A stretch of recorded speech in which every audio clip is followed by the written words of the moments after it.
All right, what is going on, everybody? Welcome back to another video and another WNBA video. We had WNBA opening weekend, I guess, because we had Friday, Saturday, and Sunday. We're going to talk about Friday and Saturday. Saturday, a little bit more. There is a very, very good um, Friday night game that happened. It was against the Valkyries and Sparks. But before we get into anything, if you like what I say, like the video. If you have your own opinion, comment it down below. And if you just like the vibes, consider subscribing. So we have some things to talk about. We have a lot of things. For for starters, I am going to work my way backwards in these games. We're going to talk about Fever, Chicago Sky. We're going to talk about Aces, Liberty, and then Sparks and Valkyries. Because there's a lot of there's a lot of drama with the Fever and the Sky that it makes good content for a video. I don't want to sit here and act like it doesn't make good content. But I think it's what everybody wants to hear me talk about and hear my opinions on and my take on, I guess. Um, we're going to talk a little bit about the game. The game was a bit of a blowout. The Indiana Fever won this game 93 points to the Chicago Sky's 58 points behind a Caitlin Clark triple double for the Fever. There are some extracurricular things that happened in this game. I guess we can start with um, how how the Fever won this game, and then we'll talk about the incident. Then we'll talk about the Sky, and then we'll talk about the other stuff. Um, as you can see in your screen in front of you, this is a still of the flagrant foul, I should say, that Kate Clark had on Angel Reese. We'll get to that in a second, but let's talk about the Indiana Fever first and foremost, and how they won this game, because we're here to talk about basketball and not drama. Even though I kind of like drama, but yeah, the Fever won this game behind a Caitlin Clark triple double, 20 points, 10 assists, 10 rebounds, a flat triple double. Looks beautiful on the stat sheet that I'm looking at. Caitlin Clark had 4 blocks and 2 steals, which I did not notice throughout the course of this game. That's really good. Um, she's using that strength she got in the offseason well. She's throwing her weight around a little bit more. Um, she was 4 of 8 from three, not her best shooting night, split her threes, and 6 of 13 overall from field goal. She was spreading the love around though with her new teammates DeWanna Bonner, Natasha Howard, teammates from last year, Aaliyah Boston, Kelsey Mitchell. One critique I do about Caitlin Clark, and it just might be a thing, and her teammates just might not ever get it, but I've always felt like, and not felt like, I know she overthrows the ball like hell. Caitlin Clark just tosses it way too far ahead. She puts too much sauce on it. She puts too much like spice on it, and it goes way too far.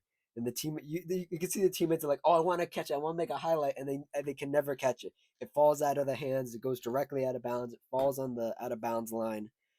That's one of my big critiques of Caitlin Clark is that her passing, even though it could be generational, is just not accurate. It's not the most accurate passing. You have to have really, really, really supreme hands to catch some of those passes. Um, some recipients of those passes, um, DeWanna Bonner, who moved it up to 3 all-time in WNBA scoring, I believe. Congrats to her, only with 7 points. Um, she had 2 steals, 2 assists, 3 rebounds. Natasha Howard, 15 points, 3 steals, 2 assists, 5 rebounds. Aaliyah Boston in her third year, sec third third year. Yeah, yeah, it might be her third year now. Let's see.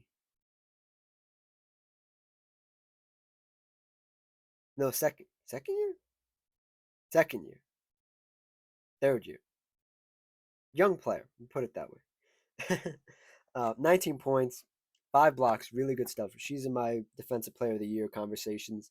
13 rebounds, 8 of 12 from field goal, made 1 3. Kelsey Mitchell continuing her season from last year. 15 points, 1 steal, 2 assists. Split her threes, took 4, made 2, 6 of 12 overall from field goal. And I'm realizing that um, the Chicago Sky were just tossing this ball away because there is no way almost every player in the starting lineup had one or more assists. There is no way. That's kind of crazy. That's really crazy. And then two people off the bench had one plus steals. Lexi Hull had 2 steals, 9 points, and then Sydney Colson had 3 steals, 2 points. Um, really crazy stuff. Sophie Cunningham did not play in this game. She was dealing with a right ankle injury, so she will be back at some point. I haven't seen a timetable for her quite yet, so we'll see. But this Indiana Fever team, man, they looked really really good. They looked supreme. They played with a lot of pace. Um, the space was good. I expect Clayton Clark to shoot at a better clip, um, make more than half of her shots in most of these games. Um, in the 43 games that are left in the season, I assume she was going to shoot a bit better. Um, one thing that is worrisome is that at times the offense, the off minutes with Caitlin Clark not on the floor looked a little weird. That's at least when the Sky were competitive in the game when Caitlin Clark wasn't out there. Um, but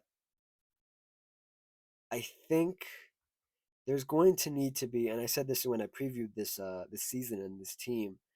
There's going to need to be somebody else who passes the ball.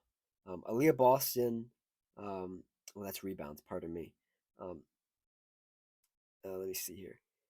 Caitlin Clark's the only person with 5+ assists. Nobody else on this team had 5+ assists. There's going to need somebody else who distributes the ball. Um, Maybe Aaliyah Boston can be that in the post, um, work some offense out of the post. You have Kelsey Mitchell, who's a shooter. You have Lexi Hull, who's an okay shooter, didn't shoot that well this game. Sophie Cunningham is a shooter. Um, and you hope some of these other people make their shots. I would like to see some more plays out of the post when Kate and Clark isn't on the floor because it would bring a different pace to the game. It would slow it down a little bit. You could have more options working around the elbow with Aaliyah Boston there, with Dewana Bonner there. I'd like a little bit more variety in their style of offense, but I'm not mad at how they ran the first game. Um, there was some first game jitters from both teams. The Indiana Fever obviously figured it out a lot earlier because they won the game and they really broke it open in the second quarter, and then the third quarter they absolutely blew the doors off and the game was over at that point. Um, Caitlin Clark, DeWanna Bonner were literally just out there. Caitlin Clark trying to get her 10th rebound for the triple double, and DeWanna Bonner trying to get, I think it was 2 or 3, 2 points to tie for third on the all-time scoring list, and the third point to pass. Um, so they were just out there doing that, and I really don't know what else to say. Aaliyah Boston, she did show some more flashes in the post and getting to the cup. I still would like her game to be a little bit deeper in the post, but I think that's just a function of this being a Caitlin Clark team. And Caitlin Clark is going to try to get you wide open shots. She's going to try to put you in the best position possible. And that's kind of stunted Boston's growth a little bit. I don't know. I'd really have to sit down and watch this whole season. I really want to see more post moves from Aaliyah Boston. I feel like they aren't deep enough. But I think with Bonner and Howard and Brianna Turner being here, um, I think some of that post presence can be occupied by those 3 players. Um, let's move on to the little scuffle, the little foul. Um, so Angel Reese is going to the basket. Um, actually, the, if you haven't seen the clip, you know what I'm talking about. But I just want to make sure I get this right. Let me make sure I get this right. 1 second. Oh yeah, this is easy to describe. Um, Angel Reese is going to the basket off a feed, and she's on the far side. She's near the Sky bench. Angel Reese, Sky forward / center, I guess. She's going to the basket, right? It is Chicago Sky 42 and Indiana Fever 56 with 4:39 left in the third quarter. She's going to the basket. Caitlin Clark is right there. Obviously, Angel Reese much bigger than Caitlin Clark. So Caitlin Clark takes a take foul. She just tries to wrap Angel Reese up. And in trying to wrap her up, she sort of pushes Angel Reese to the floor. And Angel Reese took exception to that. The whole Sky bench jumps up. They took exception to that. And Angel Reese starts going at her, starts going at Kane Clark. Kane Clark has turned around at this point, is looking away from Angel Reese. And you can see in the video, Aaliyah Boston, Kane Clark's teammate, quickly tries to like grab Angel Reese because it looks like she's starting to wind up here, or at least try to grab Kitten Clark, um, which is crazy. Which is crazy.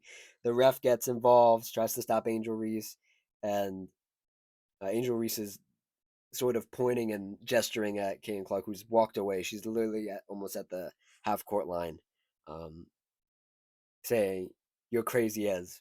Like, I can say it. We're 11 minutes deep in it. You're crazy as fuck. Um, and she's having Angel Reese is having a fit about it. Um, I'm just watching the clip. I'm sorry. She's just having a real fit about it, and she keeps trying to go over towards the the other side of the court, and it's just a whole mess. Um, what do I have to say about this? I don't have anything to say about it. I really don't. I think it's a take foul, and for those who don't know what a take foul is, usually it's when there's a smaller defender on a bigger defender on a smaller defender. When it's an awkward situation for one of the players, um, and it's more beneficial when the offensive player doesn't know how to shoot free throws. You wrap them up, you take the foul and you send them to the free throw line and make them, instead of getting the guaranteed 2 points, you have the offensive player have to go to the free throw line, make the 2 shots, and either it's a 1 point conversion, a 2 point conversion, or no point conversion at the free throw line. Um, After this whole scuffle, it turned into a flagrant foul for Kane Clark. Angel Reese went to the line, missed both of the free throws or one of the free throws, I believe, um, and the whole crowd booed her. That's important when she was at the line, shooting the flagrants. Um, this is just it's so silly. It's so silly. It's a take foul. It's a basketball play. In the moment, I can see why Angel Reese was mad. She was running after, not running. She was demonstratively. There's a word. Demonstratively, like walking towards, um, or aggressively walking towards Caitlin Clark, trying to give her a piece of her her opinion, and Caitlin Clark just wasn't involved in it. As Caitlin Clark does about 80% of the time, she just walks away. She's like, I'm not getting involved in this. I just want to play basketball, right? She's not here for the extracurricular activities. 80% of the time, the other 20%, Caitlin Clark might be involved in some bullshit. um, but I I think in the moment Angel Reese is very mad because she you can only react to what you saw, right? And what she saw was Kim Clark just like swiping out her hands, put like not pushing her, but Angel Reese fell to the ground because she's trying to get the foul, and you're mad because you're like, hey, don't touch me, like I was just going for the basket. And do I think it's a flagrant foul? No, I don't think it's a flagrant foul. It's a basketball play. Move on. Somebody fell down. Big whoop. It's a foul. It's a foul in its own right, but it's not a flagrant foul. It's a take foul. Um, and in the post game interview for both of them, for both of these players, Caitlin Clark and Angel Reese, who have a history. If you don't know, if you know, I'm talking about. They have a history. They've been going at it since they were both in college. Um, Caitlin Clark at Iowa, Angel Reese at LSU. They've been going at it for 3 years now. This is the third year of this. Um, they both said it was a basketball play, nothing malicious. Let's move on. Let's not talk about it, right? Um, that was, and I think that was the mature thing to do. Both of them said, "Hey, it was a foul." Injury sort of said it more uh, dismissively, like it was a foul. I don't want to talk about it. Let's move on.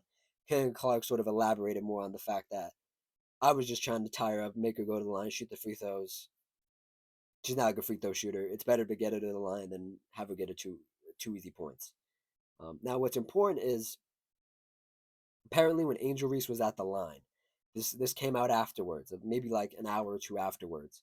Um, as you know, if you watch basketball or any sport, when a player's like by themselves, shooting free throws in baseball, coming up to bat, you know, in soccer, shooting a penalty, in hockey. I guess hockey's a little different, but whenever a player's by themselves, just like isolated on the court, the floor, the ice, whatever, the field, the baseball diamond, um, fans are hooting and hollering.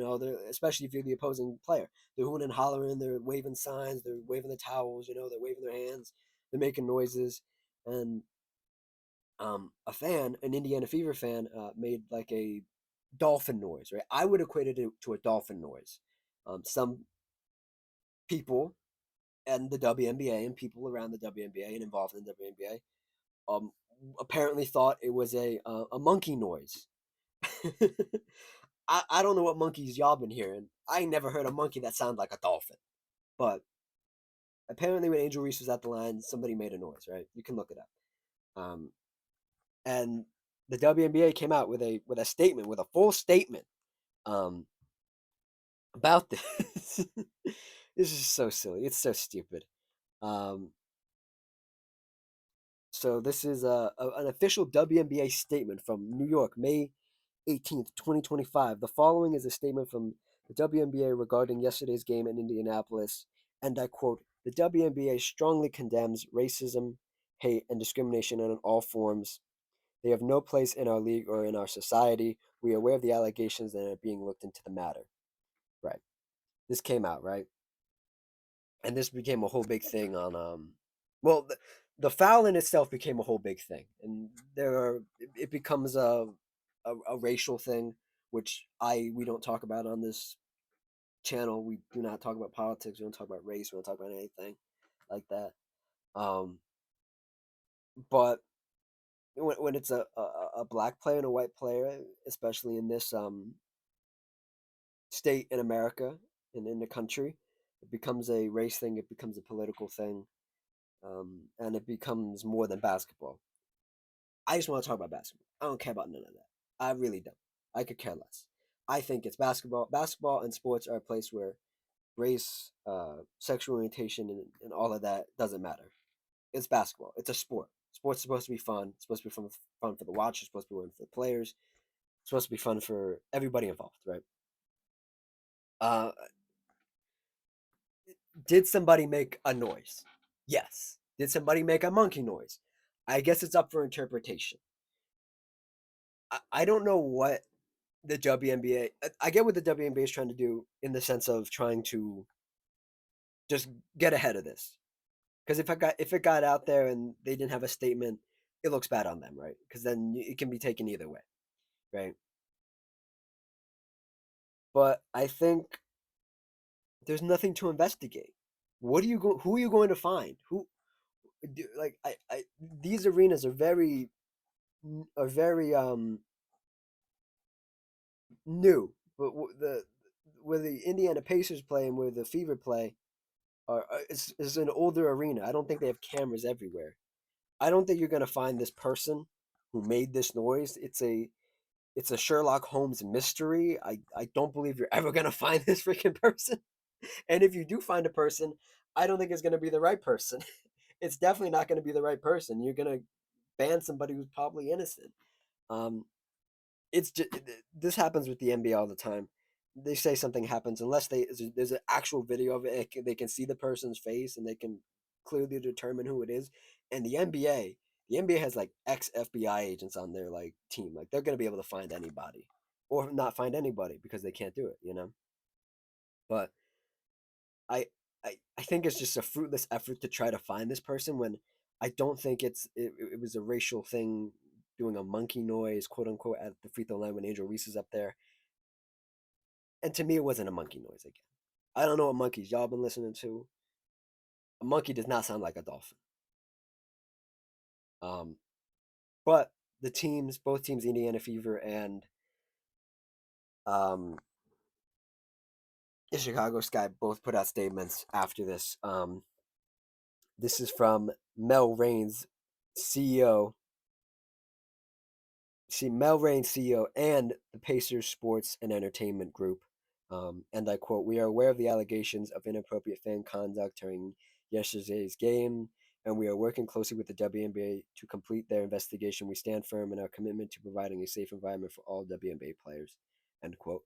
And the Chicago Sky, Adam Fox, president and CEO, said, and I quote, um, "We welcome the WNBA's investigation of allegations of a fan incident during our first game of the season. We will do everything in our power to protect the Chicago Sky players, and we encourage the league to continue taking meaningful steps to create a safe environment for all WNBA players." This is all corporate speak. It's all corporate nonsense. I don't think this will amount to anything, and I think it's just to cover their own asses. It's just because the WNBA put out an initiative, a call to action, if you will, that this season in particular, not like they haven't been doing in other seasons, but this season they're really going to enforce um, no cyberbullying of players, no, um, obviously, abide by the code of conduct when you're in the arena. That's for NBA games and WNBA games. That's nothing new, but they're really going to try to put their foot down. If this is your first step in trying to put your foot down, this is a terrible first step. Um, Everything's up to interpretation. Unless somebody comes in wearing blackface, like, and you got them on camera, what is a noise? Like, unless somebody's actually making a monkey noise, and doing a gesture like a monkey, what are you gonna find? I would be so impressed if they actually found somebody and found a person that actually did this stuff. I'd be so impressed. I don't think there's anything malicious behind this. I think it's just a fan being a fan, and that's my take on it. That's my take. And that's the game. Let's talk about the uh, the Sky real quick. The Sky did not look good at all in this game. They looked terrible.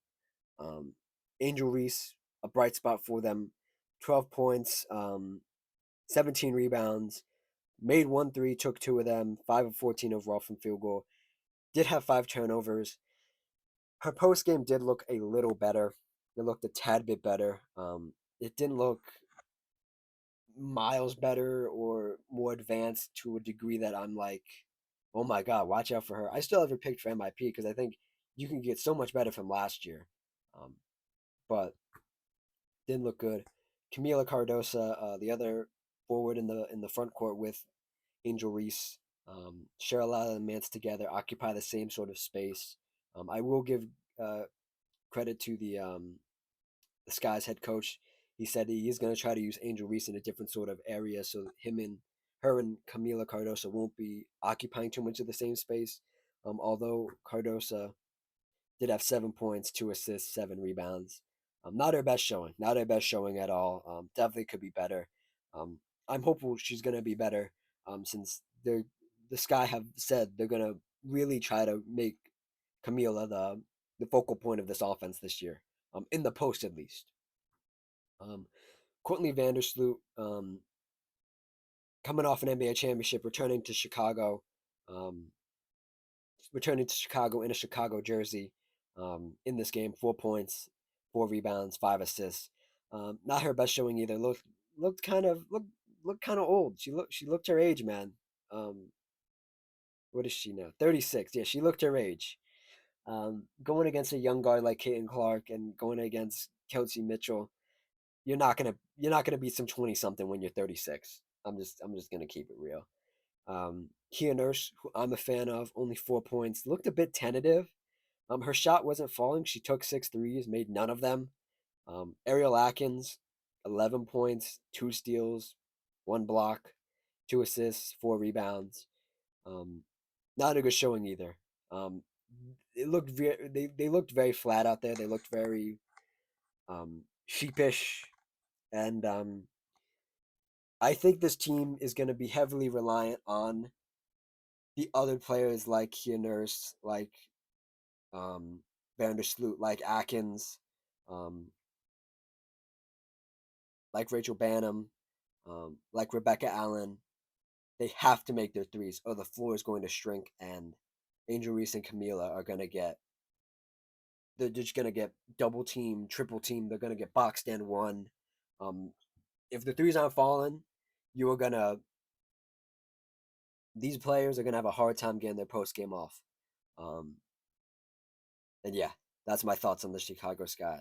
Um, they might be in a bit of trouble because you need Angel Reese to improve for this team to go to the next level. You need Courtney Vandersloot to retain some of her energy and some of her um, what's it called? Some of her um, I don't even know the word. Just some of her. I use the word that the kids use, aura. Some of her aura from past years. I don't think she's gonna get there though, um, and that's the game. Um, yeah, let's move on. Let's move on. Let's cleanse our palate. We're gonna talk nothing but basketball now. There's nothing but basketball on the docket left. Let's talk my team, the Las Vegas Aces, versus the reigning champions, who was raising the banner the other night in the New York Liberty. The New York Liberty won this game convincingly, 92 points to the Las Vegas Aces, 78 points. This was a really bad showing for the Las Vegas Aces. This is a really bad showing, man. Everything everybody thought about this team and about the roster construction in the offseason and in training camp, working up to this first game of the season, was so true. It was so true. It was so true. And the New York Liberty looked like the champions. Um, Sabrina Ionescu did not look like a champion. She looked like she disappeared again, um, just like she did in the in the final game of last season. She did not look good, but it did not matter. Her team picked her up. Um, Brianna Stewart, who I thought I'm gonna raise my hand up. I'm gonna fess up. I thought she looked washed. I thought she was gonna be washed this season. She looked really good. She looked really good. She looked really good. Coming off the last game of last season, for them to get the championship, she looked bad. In Unrivaled, the off-season league, she looked eh. But this first game, man, Brianna Stewart looked great. I'm gonna eat my own words. She looked really good. Could not make a three, but she did what she always did. She got in the paint. She got in the mid range a little bit. 25 points, um, 10 of 14 overall from field goal. Took 5 free throws, 8 rebounds, 3 assists, 1 block. She looked really good. Jonquel Jones, reigning Finals MVP, 17 points, 6 rebounds, 6 assists, 10 rebounds. Just enforcing her will on the smaller Las Vegas Aces team. Natasha Cloud came up big when Sabrina Ionescu just didn't have it. This is why they brought Natasha Cloud in to really be that um, offensive force when um, some of these other players don't show up. Natasha Cloud's 22 points, 9 assists, 6 rebounds, 2 blocks, 3 steals, um, only 2 turnovers, 4 personal fouls, but it was okay. 8 of 17 overall. I will say she went on her own personal run. She did have a couple of shots where she was sort of out of rhythm, um, but she looked a lot better when Sabrina was off the court. So that's when she went on a little run. She played 33 minutes, which is a huge reason why they won this game. I do not think they win this game if Natasha Cloud isn't there. She was a huge part of this win on opening night and ring night for the New York Liberty. And off the bench, you had. Oh, let me finish the starting lineup. Leone Fivic, who was a big part of their season last year in the final stretches. Only 2 points, had 3 steals, 2 blocks. Really good stuff. 4 rebounds. Did not shoot the ball well, which is what she's known for, but she played 30 minutes and she played all right defense. And yeah, that's the starting lineup. Let's look. Kennedy Burke, 10 points off the bench, the only double-digit scorer off the bench for the Liberty, and 6 points for Nara Sabali. I believe that's how you say it. Um, Big reason why they won last year. She played really big in those final couple games of the finals, and she continued that good defensive play and that good hustle in this game. Um, Man, oh man, I have nothing to say about this team. They looked really, they looked really freaking good, man. They looked so good. And I was watching this game and I was like, man, the Aces would have had a chance if they just didn't have Natasha Cloud. Natasha Cloud saved this game for the Liberty, man. And she was thrown around this off season. Um, she was on the um, Phoenix Mercury. The Phoenix Mercury dismantled their team entirely, brought a whole new group in. Cloud got traded to the Connecticut Sun. The Connecticut Sun looked like they were in purgatory. They were going to be in purgatory this season. She really didn't want to be there. Um, and then she got traded to New York, and she looks great in a New York jersey. She plays good in a New York jersey so far. And I think she's going to be a big reason why this team could repeat. Um, let's talk about this other championship caliber team or championship winning team. Two championships and the three-time MVP. Asia Wilson on the squad, the Las Vegas Aces. Let's run through the stats and I'll get my thoughts. 31 points for Asia Wilson, 16 rebounds, one block, two steals, three assists, four turnovers, made one three, took three of them, 11 to 22. They were doubling her a lot of this time. They were throwing their best defenders at Asia, and at times Asia looked really good, and at other times she looked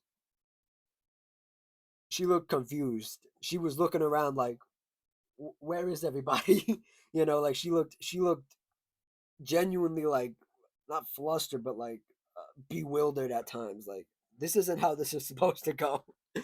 um, it didn't look good. Um, Asia Wilson started at power forward. She moved to center through the course of this game because the center who started, Kia Stokes, did not look good. She was getting destroyed. In every facet, she only played 18 minutes, had 0 points, no defensive stats, one assist, seven rebounds, did not look good. She got benched entirely in favor of Asia Wilson at the five, which is something I don't think they should be doing all the time. And this was something that um, fans thought about this roster was like they have no backup center. They have no backup center really. And Asia's gonna need to play a lot of five, and that's not where she thrives. She needs a center to play the. She needs a center so she can play the four and abuse her size. And Asia's a great rebounder, but you do not want her down there banging and throwing elbows and for 43 games. You do not want that. Um, Chelsea Gray, people thought she was going to come back, have a better season. I know it's only one game. I should have said this at the top. This is only one game. I'm going to be very hyperbolic and very overreactionary, but it's only one game. But man, does Chelsea Gray look old? Oh boy, she looks old. She looked really old. 12 points, two steals, four assists, three rebounds, five of three from 3 of 5 from three. Uh, they were pretty wide open. Um, 14 to 13. She's looking old, man. And I drank the Kool-Aid. I wanted to believe that she could turn it around at, what is she, like 36, 34? Chelsea Gray, she is 32, where she moves like she's 34. Oh man, she moves like she's 34. Oh, I shouldn't be so mean this early in the season, but man, she look old. Um, Drew Lloyd, who was the big off-season acquisition, only 5 points, four personal fouls, two assists, four rebounds. She looked sort of out of her comfort zone in this offense. Um, Jackie Young, 16 points, a good bright spot for this team, but she was 5 of 19, took way too many shots, took way too many awkward shots under the basket. 4 of 12 from three. Was just trying to get herself out of the funk and just obviously didn't. And then off the bench, Dana Evans, 10 points. Almost the third leading scorer off the bench. What do I have to say about this team? They're not winning the championship. I can tell you that much right now. Because man, oh man, Asia Wilson's gonna need to pull a lot more of a weight than she's probably used to, because the construction of this team is so different now, and they don't have a real center. She's gonna need to play a lot of five, and again, I don't think that's good for this team for Asia to be playing five all the time, especially the smaller lineup that they have to run with Asia at the five is not good. It's going to look good at times. Throughout the course of this 44 game season and with 43 games left, it's going to look good.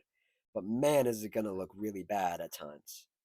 Um, and I don't think Becky Hammond, as good of a coach as she is, can coach up this team to win a championship. Even with Jewel Lloyd being a former or an all star, Chelsea Gray being an all star, Jackie Young, I think is an all star, I believe, and Asia Wilson being an all star.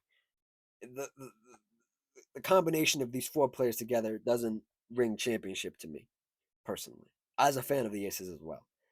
So yeah, let's wrap this video up with some really high level basketball on Friday night. You had the inaugural opening night game of the Golden State Valkyries, and in San Francisco at the Chase Center, one of the biggest and most modern arenas, and it was sold out. They've also sold out a lot of their season tickets already. I think no, they have sold all their season tickets, and it's one of the best receptions of a WNBA team in the past however many years since they last expanded. Um, Against the Sparks, who rolled into town from LA, came up to the Bay. They won this game though, 81 points to the Golden State Valkyries, 67. Um, Valkyries are no slouches. They looked really good in this game. I think just the experience of this Los Angeles Sparks team really showed out. Kelsey Plum, the big offseason acquisition for them, one of my favorite players, set a new point high for a player on a new team.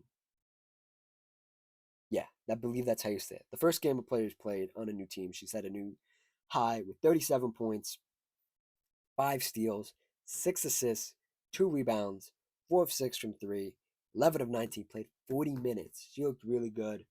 The rest of the team looked decently okay. Not the best, but okay. Ray Burrell off the bench only played 1 minute. She did leave with a leg injury. I have no update on that. I hope she's okay. Um, Jericka Hamby, 14 points, 10 rebounds, getting it done. Um, Azure Stevenson, 11 points.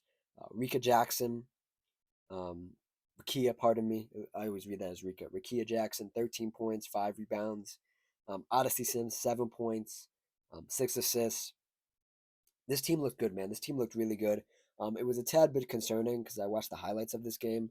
Um, how open the floor is for them. On the offensive end, it looks great. On the defensive end, once the Valkyries players got past their primary defender, it was a wide open lane to the basket. It was wide open. Second chance points were a problem, but Sparks do have their draft pick from last year, Cam Brink, coming back from her, I believe it was an ACL injury or MCL injury. Um, I'm going to be very interested to see how she's moving because that is a mobility injury. Um, well, every leg injury is, but that's one of the big ones. MCL, ACL, and the Achilles is the biggest one, but it's tough to come back from that. I hope she moves well and well enough to be that defensive player that she was at Stanford when she got drafted, because that's all this team needs, and they can be in those playoff conversations. The Sparks can. They just they. I'm not saying they need. Well, I'm saying they need Cam Brink to come back to be in that conversation. I think they'll be a good team without Cam Brink. She can take as much time as she needs because she's in the later stages of recovery, and she's playing, and they're just ramping her up week by week until mid June, I believe, is the timetable for her. So that's all this team needs, and they're going to be in that conversation. Other than that, the offense looked great. Kelsey Plum isn't going to score you 37 points every night, but man, did she look good being the woman on this team. She looked great. She looked way better than she did when she was a rookie and a sophomore. Um, on the San Antonio Stars, she looked kind of overwhelmed being the star of the team. Now with a most improved player under her belt, or most improved player, I think it's a most improved player, right? Yeah, most improved player, All Star appearances under her belt, a championship under her belt. She looks so much more comfortable in this role, and I'm so happy for Kelsey Plum. She looked great. Um, Valkyries looked looked looked very promising. The pace that they played with was incredible. It was incredible. The 3-point shooting was wild. Um, and I really like their effort. I think this is what you're gonna get from this team is effort. They're never not gonna give up on a play. I didn't see a single play that they gave up on in the highlights that I watched. I did not see a single play they gave up on. Um, some people to shout out.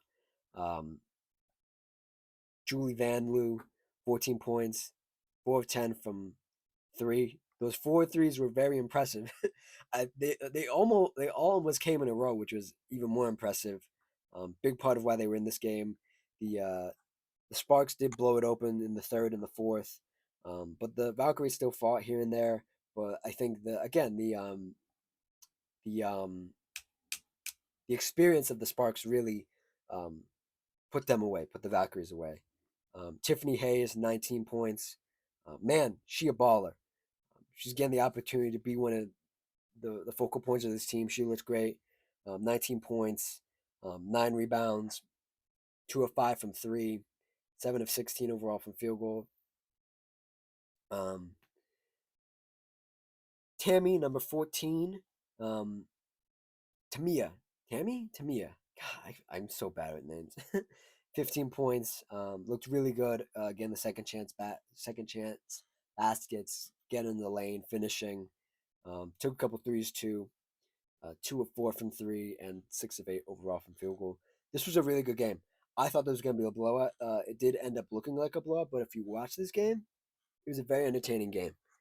And yeah, that's it. That that is it. Wow, you got through all of that. Incredible.